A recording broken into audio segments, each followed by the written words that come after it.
Rádio Rio de Janeiro, a emissora da Fraternidade, passa a apresentar Luz na Penumbra, programa que leva ao seu coração a mensagem da doutrina espírita.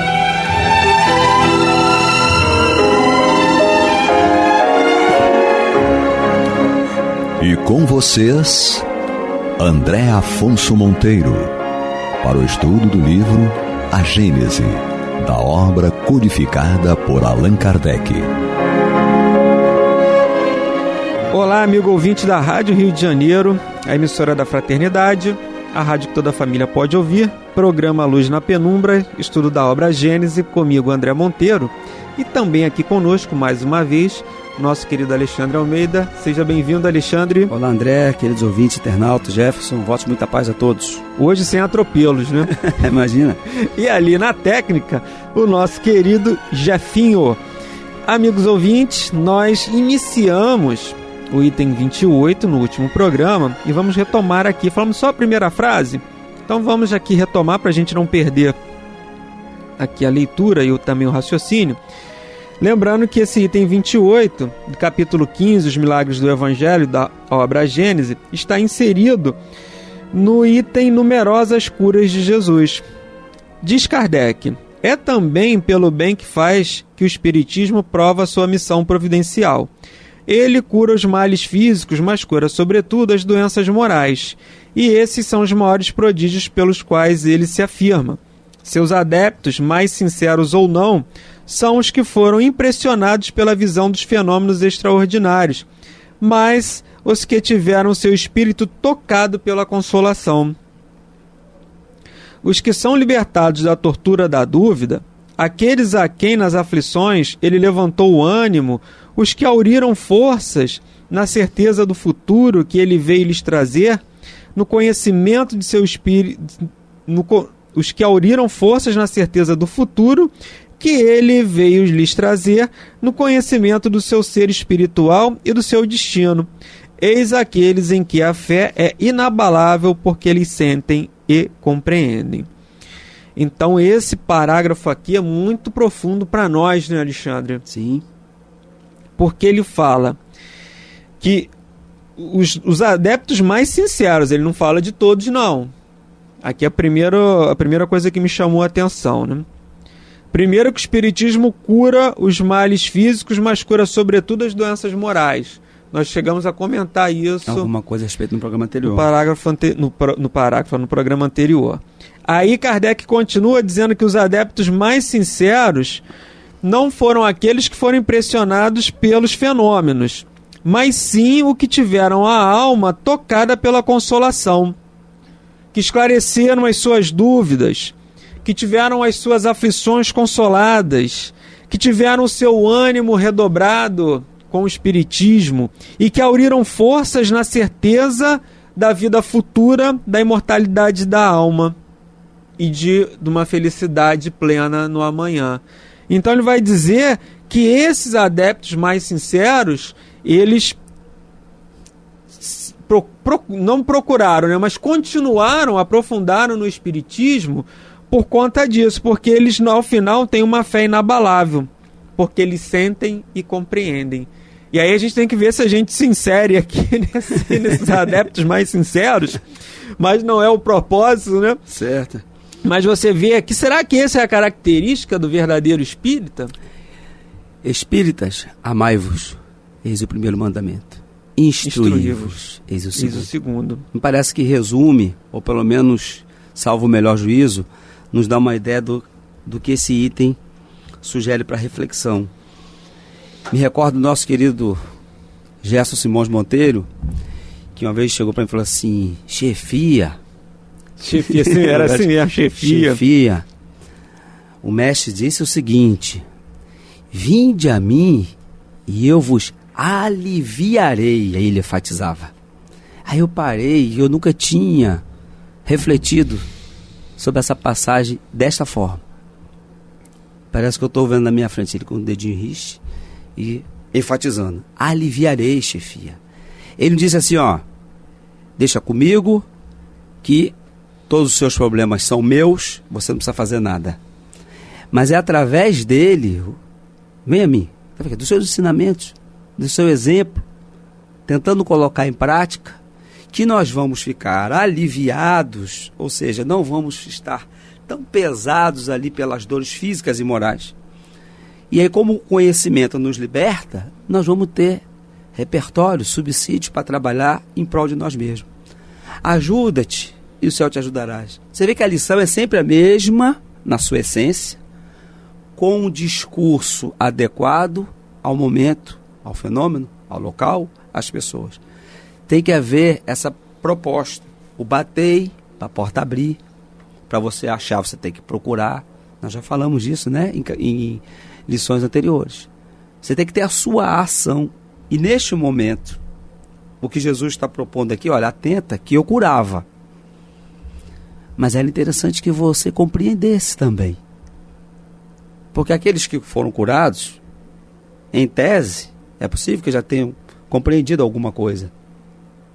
Mas é importante que no dia a dia o espírita, os mais sinceros aqui, se não tomados no sentido etimológico, né, do significado do dicionário, mas no sentido daqueles que estão, que têm mais afinidade, que têm mais perseverança, que estão mais interessados, pelo menos na pobreza da minha interpretação, estou levando por esse lado. Ou seja, aqueles que estão se esforçando para compreender, e aí no momento que ele se esforça para compreender, ele eu não posso chegar na casa espírita e achar que eu sou médium, vou dar passe e vou curar todo mundo, só porque sou eu, que eu vou me evidenciar, ou porque é o espiritismo.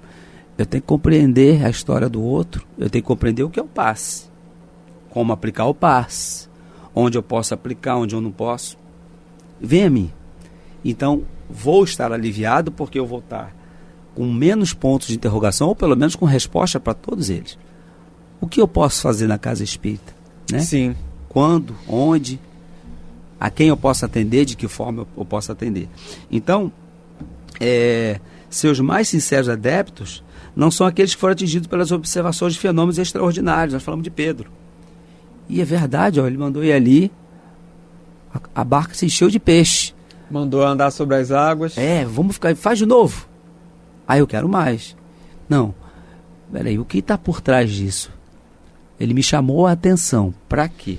Isso ocorre nas nossas vidas. A pessoa vai para um tempo religioso, seja qual for, e de repente a vida dele muda. A providência divina tocou. Não foi a cura física às vezes. Ele estava desempregado, ficou empregado. Ele tinha um problema com vício, tal e qual, se melhorou. Ele se acalmou, se serenou. Bom, o que vem depois? Se ele estiver atento, for um adepto sincero, seja do espiritismo ou não, ele diz assim, moça, aqui tem uma mensagem aqui. Eu tive essa bênção, as coisas melhoraram. Agora, se eu vou ficar apenas porque estou tendo um bem-estar material, será que eu não tenho que ter um esforço? Por que aconteceu isso? Por que aconteceu essa melhora? Então, foi a proposta que você nos colocou no programa anterior para refletir. Essa ação, né? Em que momento que Jesus nos toca? O chamarisco, né? É uma questão bem interessante. Aí Kardec continua aqui: os que veem no espiritismo apenas os efeitos materiais não podem compreender a sua força moral. Continuando o item 28 do capítulo 15. Também os incrédulos que só o conhecem pelos fenômenos cuja causa primária não admitem, consideram os espíritas como meros prestidigitadores e charlatães. Assim, não é pelos prodígios que o espiritismo triunfará da incredulidade. É pela multiplicação dos seus benefícios morais. Pois, se os incrédulos não admitem os prodígios, eles conhecem como todo o mundo o sofrimento e as aflições, e ninguém recusa alívio e consolação. E aqui, Kardec ele faz uma remissão ao capítulo 14 dos fluidos, né, ao item 30. Ele faz uma remissão aqui interessante, que esse item 30 ele fala dos estados patológicos, quando o espírito já deixou o corpo, enquanto o último fio não estiver rompido.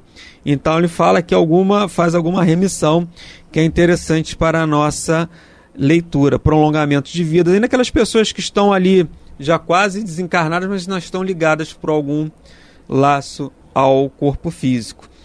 Mas, amigos ouvintes, nós estamos fazendo o estudo da obra Gênese, capítulo 15, Os Milagres do Evangelho, item 28, hoje comigo André Monteiro, e também aqui conosco Alexandre Almeida, e na técnica o nosso querido Jefferson. Mas, Alexandre, quando você ia falando, e também aqui da leitura desse item, que Kardec vem trazendo para nós, fazendo a distinção da cura moral, da cura física, da necessidade de evangelização, de se distanciar dos fenômenos, não ficar só preso aos fenômenos, mas aprofundar o conhecimento, porque o conhecimento vai te libertar de uma série de questões, como você mesmo falou, que o companheiro se curou com a leitura do Evangelho, que o problema dele era psicológico, muito provavelmente, né, de ansiedade, de questões de estar ali apegado ao dinheiro, a forma como os familiares gastavam o dinheiro. Você falou se foi nesse programa ou foi no outro? No programa anterior. Foi no programa anterior, né? Eu lembro que você colocou isso. E, enfim, então a compreensão que ele foi tendo da leitura ali do Evangelho fez ele se libertar desse agrilhão que fazia doença ali no estômago dele, que muito provavelmente era alguma coisa ligada ao emocional, à raiva, enfim. Eu me recordo também de uma passagem muito interessante que um companheiro espírita me colocou. Ele tem uma filha, a filha era bebê, devia estar na época aí com uns 8, 9 meses, e a filha foi internada. Estava no primeiro momento estava com a febre não estava regredindo, e aí 48 horas após tem aquele protocolo, né, ele retorna na emergência, e a emergência diz que por precaução a neném ia ter que se internar.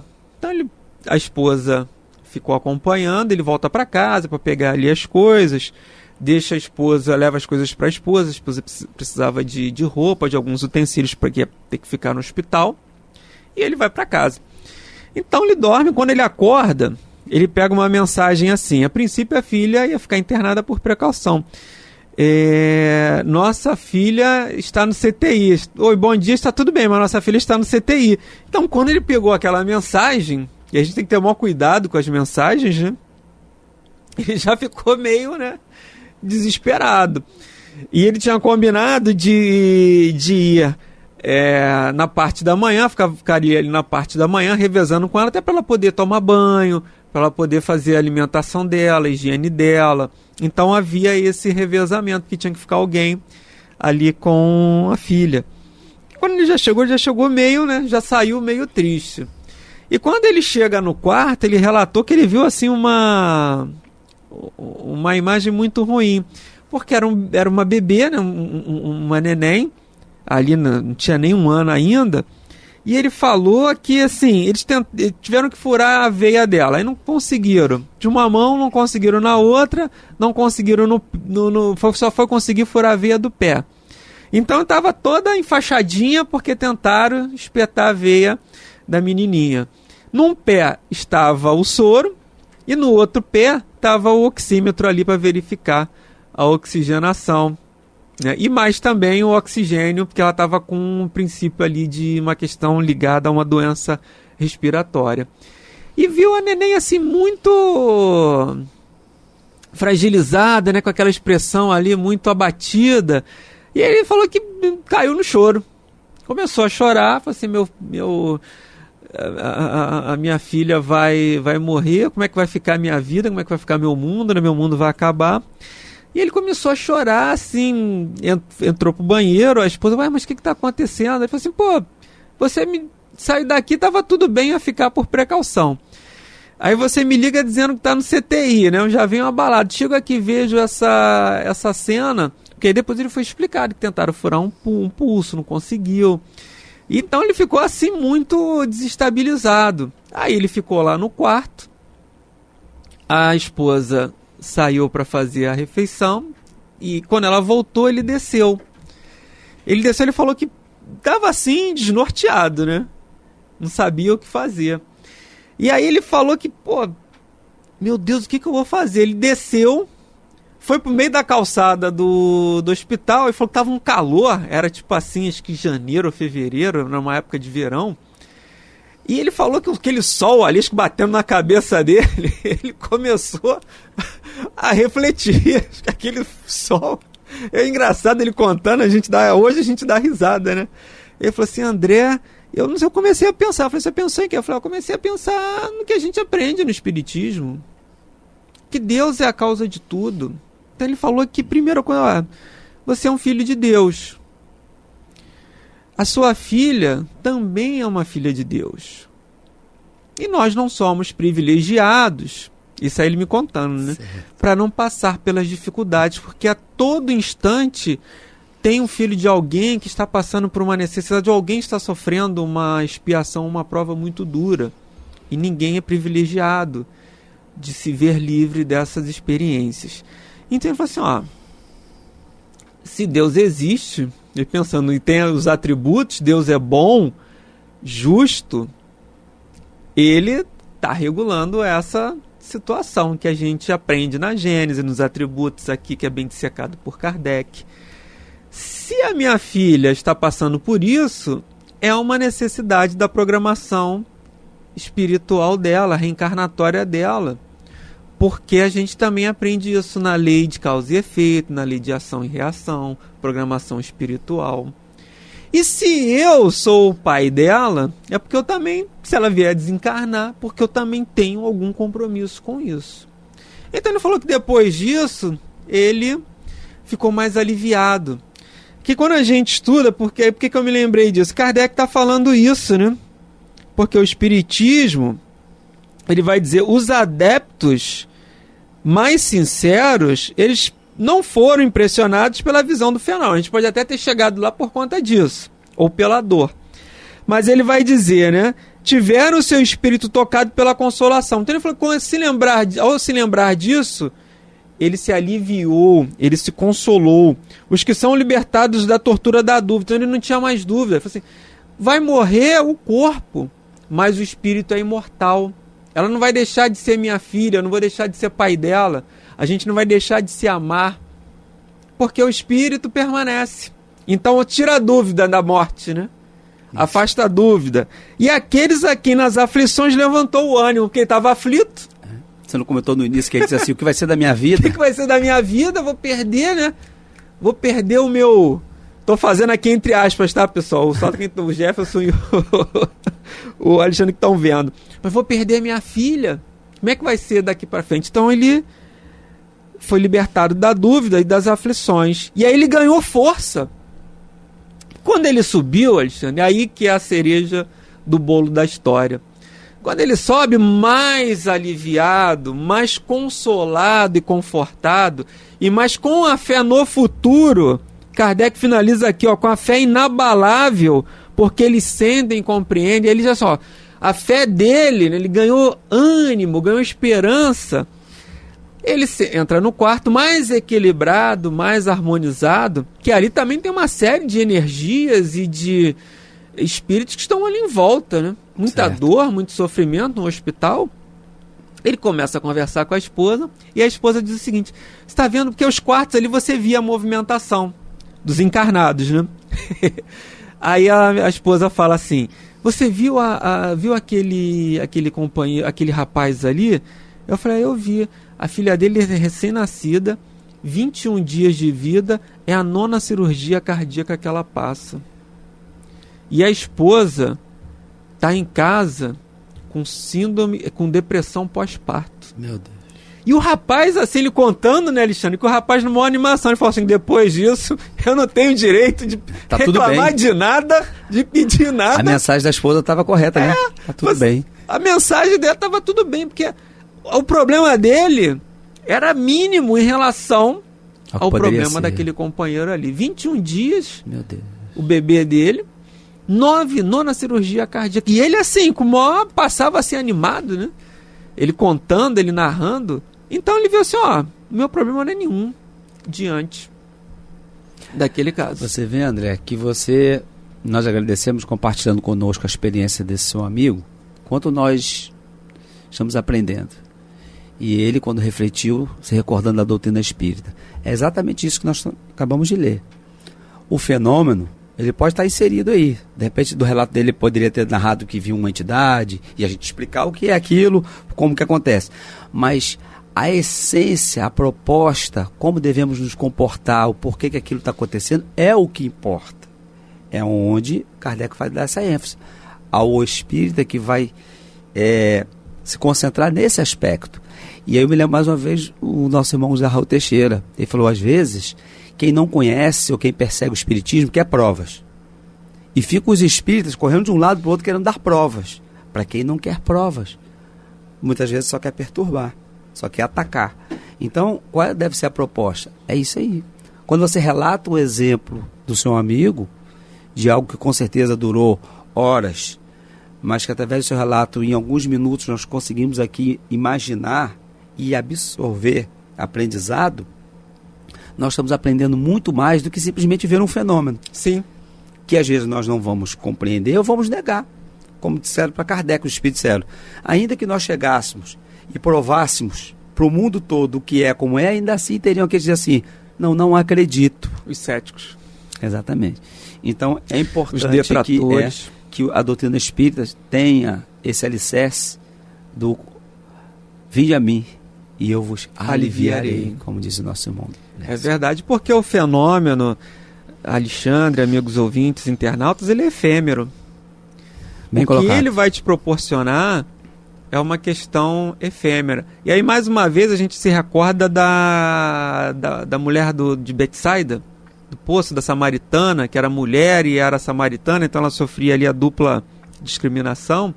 E Jesus fala, a água que eu vou te dar, você não vai ter mais sede, mais fome, você não vai ter mais nada. Isso. A água era o evangelho. Isso. Ela pergunta, você quer ele pede água para ela e ela diz, mas como é que você pede água para uma mulher samaritana? Um judeu vai pedir, porque o judeu e o samaritano não se relacionavam muito bem, né?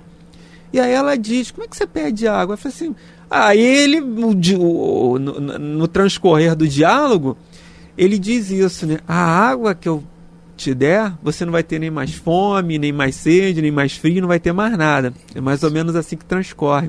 E ela realmente sai dali modificada. Isso. Ela sai modificada dali. Ela sai proposta, renovada. Né? Mas por quê? Ela deu sintonia, ela bebeu dessa água, né? Que ele estava ofertando. E muitas das vezes, nós, até por conveniência, não entramos nessa sintonia. Não quero beber dessa água. Né? Não quer. Nesse momento não quer. Não quero beber dessa água. Não estou querendo beber dessa água agora. A sede não é tanta. Mas você vê que é isso. Né? Ou seja, você vai alimentar ali a sua alma. É lógico, a gente não está falando aqui que vai deixar de comer, não vai deixar de beber. Certo. Não é isso. É que as nossas necessidades diminuem. E então, as nossas aflições também. E tão pouco estamos dizendo aqui que temos que nos tornar espírito puro de um dia para o outro. Ou seja, é se esforçar para beber dessa água, se esforçar para compreender e se encontrar numa condição melhor. Alexandre, é muita... Olha que riqueza, né? Como o nosso estudo aqui, graças a Deus, tem rendido. E aí nós deixamos os nossos ouvintes e internautas à vontade para... Entre em contato conosco, seja pelo telefone da rádio. Vamos ver se a gente consegue disponibilizar um e-mail que a gente possa se comunicar com os nossos... Vamos ver aqui com a direção, com o Tiago, se a gente consegue disponibilizar um e-mail. Faça algumas perguntas dentro da lição que estamos estudando, isso, né? Para interagir aqui conosco, né? Fazer alguma sugestão, alguma crítica. Ótimo. Enfim, mas amigos ouvintes, nós estamos chegando aí ao final do programa de hoje, desejando a todos muita paz em seus corações e até a próxima semana, se Deus quiser. Obrigado a todos, votos de muita paz. Você está ouvindo o programa Luz na Penumbra.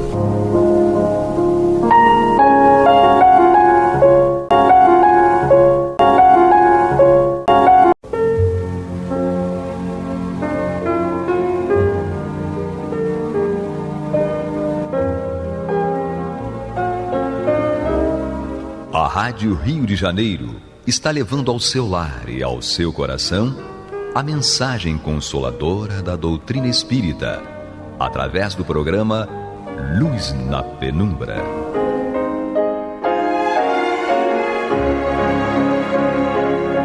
E agora com vocês, Nádia do Couto Vale, para comentar o Céu e Inferno, ou a Justiça Divina segundo o Espiritismo, da obra codificada por Allan Kardec.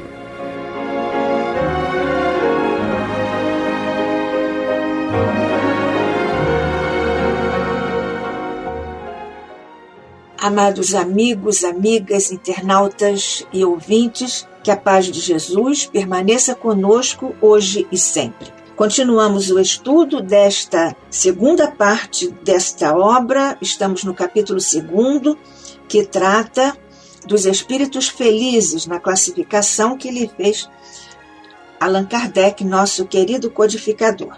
Um dos casos que é trazido aqui por nosso Allan Kardec como um espírito feliz é o caso de um jovem que desencarnou aos 18 anos.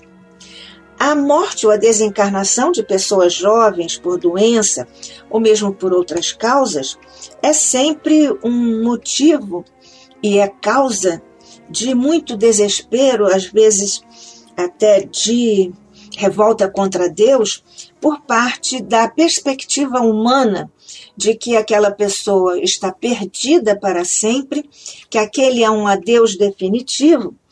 E essa é a nossa percepção humana, mas a nossa percepção não é a de que o desencarnante, o jovem que desencarnou, é um coitado. Isso nós achamos, julgamos assim, avaliamos em função de uma projeção que fazemos dos nossos valores, pautados por uma visão de apreço, de apego às coisas materiais e, portanto, não necessariamente materialista, mas apego às questões que estão aí na nossa faixa de experiências no mundo material, no mundo carnal. Na verdade, claro, nós sentimos, consideramos, respeitamos a dor dos que ficam, até porque todos nós, uma vez ou outra, já ficamos também diante da partida de seres, de entes queridos ao nosso coração. Isto se dá principalmente quando se trata de um filho, e de um filho único. De que lhe serve, então, o que tenha aprendido, o que tenha iniciado? Muitos dizem, ele tinha tanto futuro pela frente, agora que está terminando, ou já terminou o seu curso, está formado, de que lhe serviu estudar tanto e assim por diante. A nossa percepção está descrita em o Evangelho segundo o Espiritismo, no capítulo 5, no item 24, a respeito da desgraça real, porque nós achamos que a desencarnação de uma criatura, particularmente de um jovem, é uma desgraça real, absoluta. Porque na nossa percepção, quais são as desgraças? A miséria, o credor, a falta de recursos, a fome, a desencarnação de um filhinho, as lágrimas, o sofrimento, a doença, a traição, o desvelamento do orgulho, que deseja sempre púrpura diante de andrajos. Tudo isso são desgraças, mas só para os que veem apenas o presente, porque falta a todas essas criaturas o descortino, o horizonte que vai além da vida no curso da materialidade. Então, o que é importante são as consequências de um fato mais do que o próprio fato propriamente dito. Vamos observar. Um fato que nos parece feliz na ocasião, mas acarreta consequências funestas. Consequentemente, é realmente mais desgraçado do que outro que, a princípio, provoca contrariedade, mas acaba produzindo o bem. Nós todos, em nossa vida normal, sem que haja uma desencarnação em pauta, etc., nós próprios, quando, passado um tempo, na perspectiva que temos do passado, até agradecemos a Deus que não nos tenha dado, não nos tenha permitido alcançar aquilo que até chegamos a lhe pedir.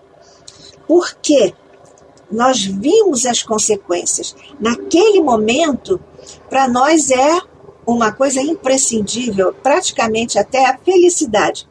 Porém, diante da perspectiva do tempo, nós vemos que aquela negação de Deus, aquele limite que Deus nos deu, foi uma bênção. Porque nós verificamos que a partir dali, as consequências não seriam boas, agradáveis, positivas para nós. Então, é realmente mais desgraçado do que outro, que a princípio provoca contrariedade, mas acaba produzindo o bem. Ou seja, é melhor nós termos uma experiência pouco feliz, contrária à nossa vontade, à nossa ideia de felicidade, mas que depois teve consequências positivas, do que o inverso.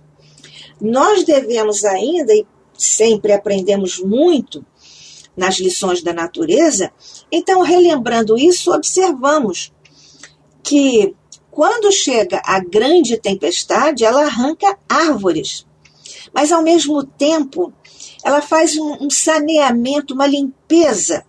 O ar fica dissipado, os miasmas insalubres que causariam a morte também se dispersam. Portanto, a tempestade que naquele momento se nos afigura negativa, nós não queremos que aquilo aconteça, mas acaba redundando em um bem até no florescimento da vida, na continuidade das espécies botânicas e até animais no meio de uma floresta, por exemplo. Portanto, a grande conclusão a que chegamos é de que, para julgar qualquer coisa, é necessário ver-lhe as consequências. E com relação ao homem, é necessário que nós nos transportemos para além desta vida, para considerarmos quais serão os resultados, as consequências daquilo que nos está acontecendo aqui durante a vilegiatura carnal, durante a nossa encarnação, porque nós, se estamos, como nós todos estamos, informados pela doutrina espírita a respeito do que nos advirá no plano espiritual, nós então vemos que nos devemos transportar mesmo para além desta vida, para avaliarmos, aquilatarmos as consequências do que nos acontece aqui no plano material. Isto porque o que se chama infelicidade para as vistas humanas, muitas vezes, e efetivamente com a vida corporal, aquilo cessa. Portanto, nós estamos diante de concepções de felicidade e infelicidade, desgraça.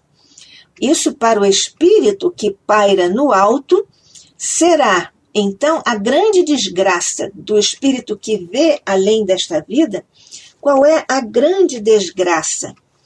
O amor ao prazer material, o amor ao orgulho, o amor à vida inútil e culposa, o apego às coisas materiais, ao passo que aquele que já tem o horizonte da vida futura diante de si, nós vemos que as provações, também as provas, mas as provações purificam a alma, preparam sua ascensão e sua felicidade.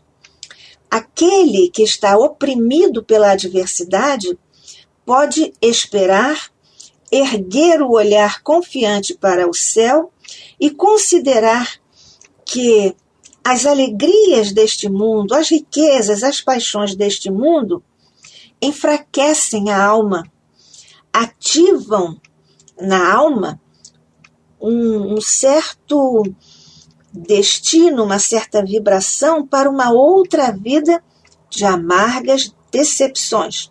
Porque aquilo que é bom aqui para a nossa percepção da felicidade segundo os valores terrenos, não é bom para nós, segundo os valores do plano espiritual. Portanto, nós que somos espíritas e conhecemos esses princípios, temos o caminho certo, a chave que vai nos levar à felicidade futura.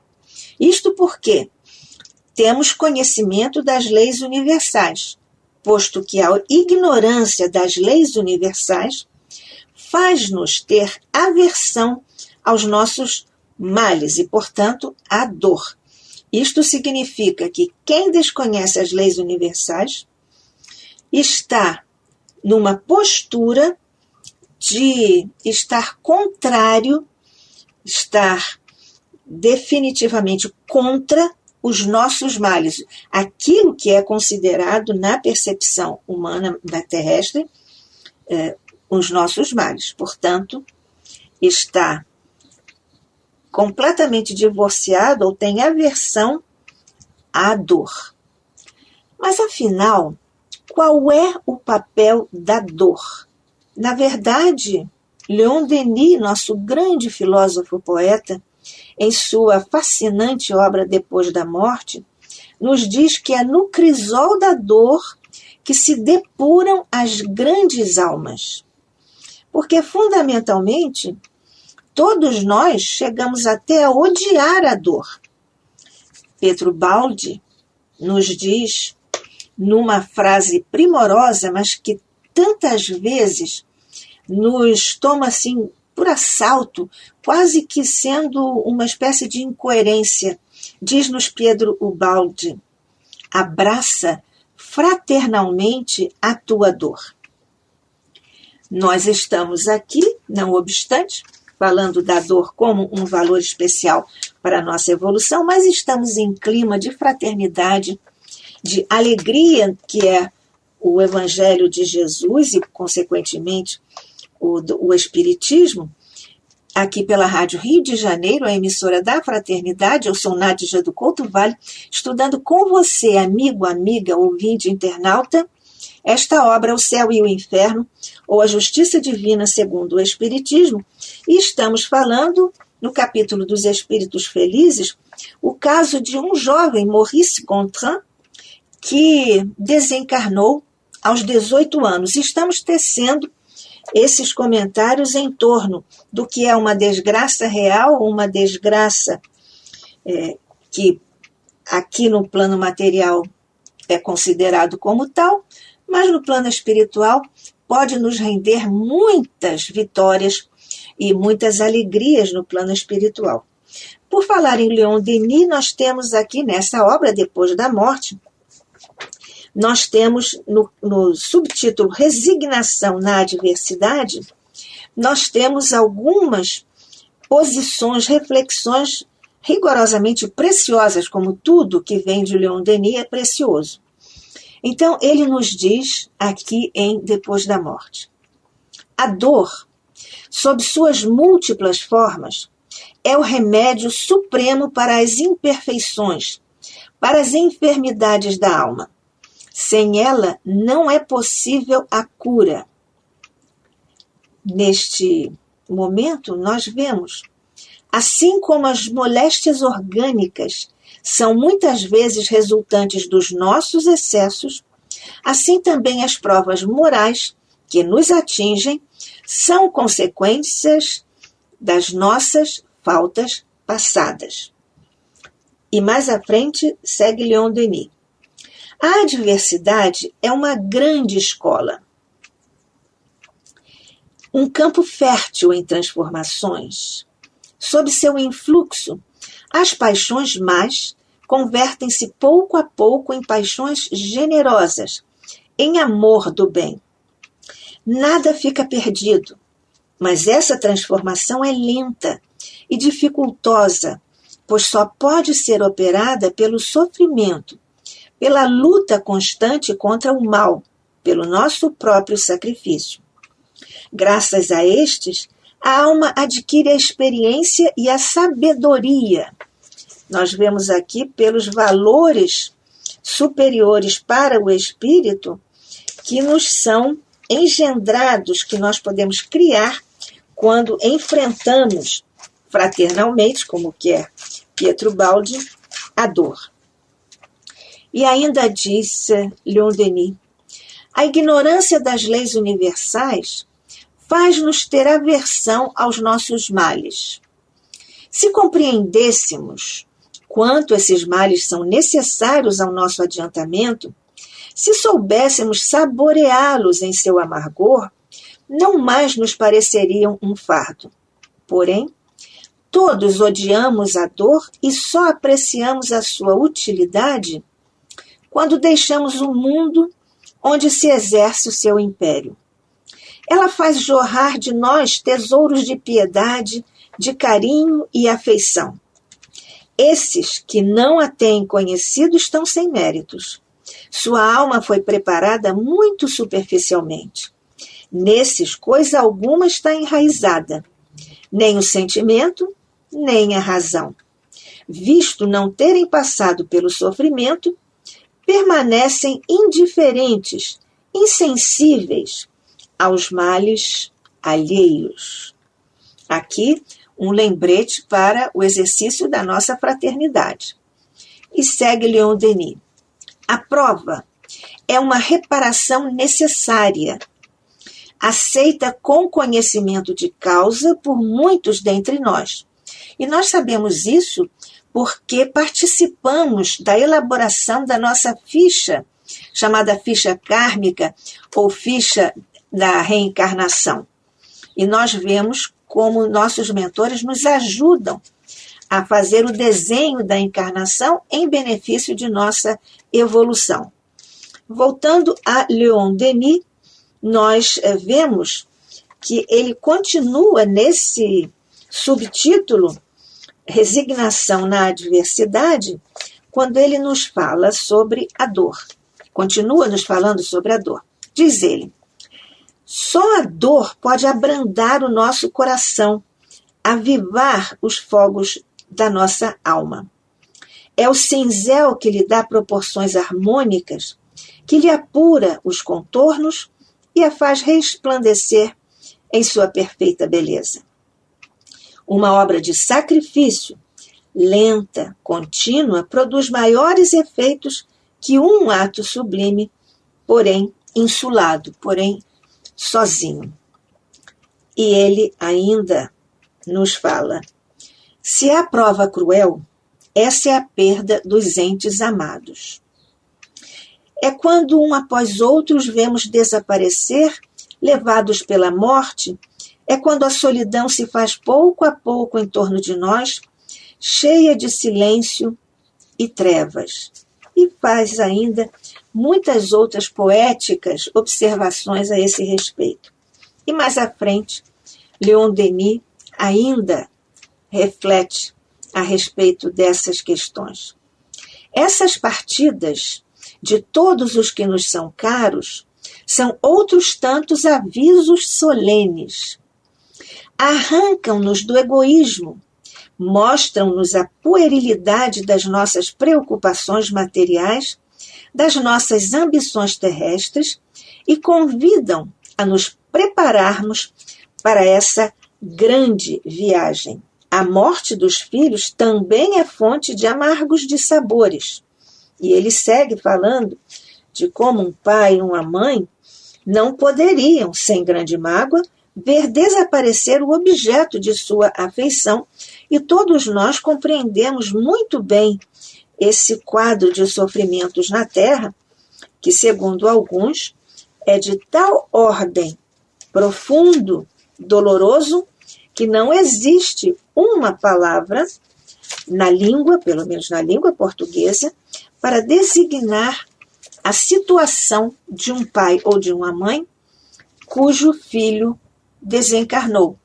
Porque temos outros termos, temos viúvo, viúva, temos órfão, órfã, mas não temos uma palavra para designar o estado de um pai ou de uma mãe após a desencarnação de um filho. Então, é nesse momento, sob essa perspectiva, que nós só apreciamos a utilidade da dor, inclusive da partida, da desencarnação de um filho, quando deixamos o mundo material. E como consequência abençoada, assim que nós vamos e estamos aprendendo a considerar, mas o coração é teimoso. Nós todos entendemos disso como sendo uma dor real, que nós precisamos respeitar e que é mais ou menos lógica própria do nosso atual estágio evolutivo. Mas quando nós apreciamos a utilidade da dor sob a perspectiva do mundo espiritual, ou da posição em que estamos, ou em que estão os espíritos no plano espiritual, nós vemos que a dor faz jorrar de nós tesouros de piedade, de carinho, de afeição, de paciência, e então também de calma de pensamento para ouvir a razão, também para desenvolvermos o raciocínio. Por isso, quem não conhece a dor está sem méritos, tem a alma preparada apenas superficialmente. Coisa alguma está enraizada, faz parte mesmo, incrustada que esteja no psiquismo profundo da criatura. Então, nem sentimento, nem razão.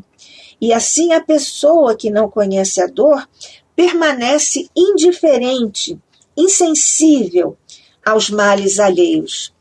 E é sob essa perspectiva que nós vamos estudar juntos aqui pela Rádio Rio de Janeiro, a emissora da Fraternidade, a desencarnação de Maurice Gontran, que bem ilustra o que nós vimos comentando até agora. Filho único, que faleceu, desencarnou aos 18 anos, de uma afecção pulmonar, um rapaz dotado de inteligência rara, do desenvolvimento da razão precoce, de grande amor ao estudo, de caráter doce e simpático. Portanto, ele tinha tudo para os valores e percepção humanas, tinha tudo para um brilhante futuro. Mas desencarnou aos 18 anos, interrompendo essa trajetória que, do ponto de vista das pessoas que ficaram, seus parentes, seus amigos, em profunda consternação, desse ponto de vista consideraram uma desgraça. Mas é sob este prisma que nós vamos continuar o estudo da trajetória de Maurice Gontran como espírito feliz em nosso próximo encontro, se Deus quiser, aqui no programa Luz na Penumbra, pela Rádio Rio de Janeiro, a emissora da Fraternidade. Que a paz de Jesus permaneça conosco hoje e sempre. Que assim seja. E vamos ouvir agora a prece de encerramento de nosso programa, na voz de Geraldo de Aquino.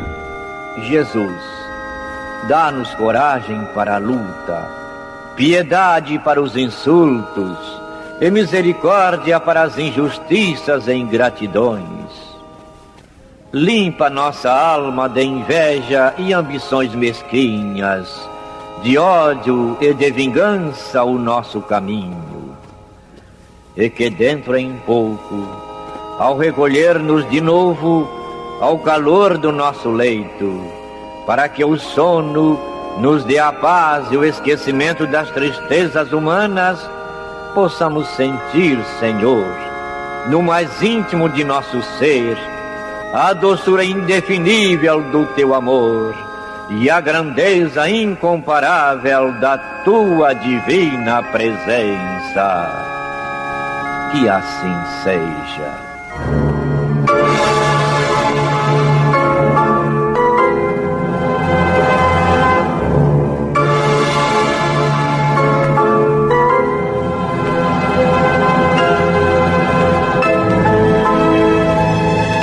Acabamos de apresentar o programa Luz na Penumbra, que voltará a ser apresentado amanhã às 21 horas nesta emissora.